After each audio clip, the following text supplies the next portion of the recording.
Lubos-lubos naman ang pasalamat ng mga lokal na pamahalaan sa mga ibinigay na aginaldo ni Pangulong Ferdinand R. Marcos Jr. sa Balik Sigla, Bigay Saya Nationwide Gift Giving Day kahapon.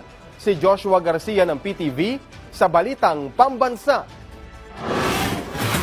Libo-libong mga bata ang nakatanggap ng maagang pamasko mula sa Balik Sigla at Bigay Saya na handog ni Pangulong Ferdinand R. Marcos Jr. para sa mga kabataan. Taos-puso naman ang pasasalamat ng mga lokal na pamahalaan dahil sa maraming bata ang napasaya ng nasabing inisyatibo.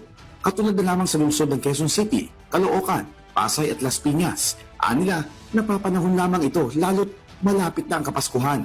Sa ngalan ng mga kabataan ng Lungsod Quezon, kami ay taus-pusong nagpapasalamat sa ating minamahal na Pangulong, President Ferdinand Bongbong Marcos, kasama ng kanyang may bahay, si First Lady Luis Araneta Marcos, para sa gift giving na ito. Ganun din ang ating pasasalamat kay Pangulong Bongbong Marcos at kay First Lady Luisa Marcos sa event na ito dahil mas nadagdagan yung aming mga napasayang bata.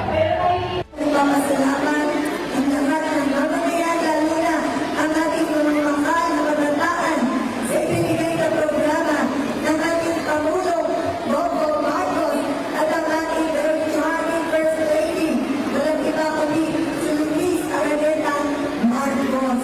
At ito po'y nagbigay ng kasiyahan sa aming 1,500 na mga kabataan.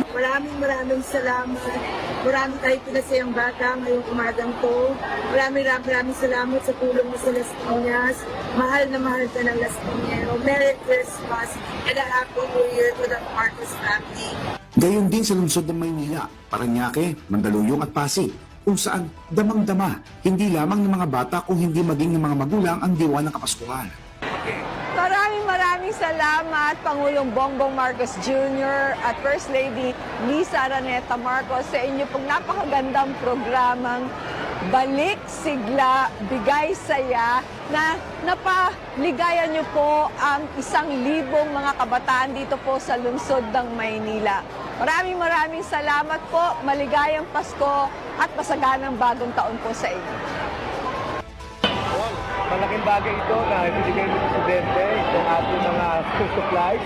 Kami po nagpapasalamat sa ngalan ng lungsod ng Parañaque at talagang prioridad ng gobyerno para sa mga kabataan na ibigay natin tamang edukasyon. Merry Christmas and Happy New Year po. Sa ating mahal na Pangulo, PBBM, and of course sa ating pong Ma'am Lisa Araneta Marcos, maraming salamat po. Alam ko ng mga batang Mandalenyo, Merry Christmas and a Happy New Year po. Kami pong mga Pasigueño ay taus-pusong nagpapasalamat kay President BBM at siyempre sa lahat po ng mga kasama natin dito, lahat ng mga kasama mula Office of the President, mula DSWD, sa mga kasama ko sa LGU, sigurado po magiging masayang-masaya ang mga kabataan natin dito sa Pasig at pati na rin mga magulang nila. Buong puso din ang pasasalamat ng San Juan City, Navotas, Marikina at Pateros sa natanggap na regalo mula sa Pangulo.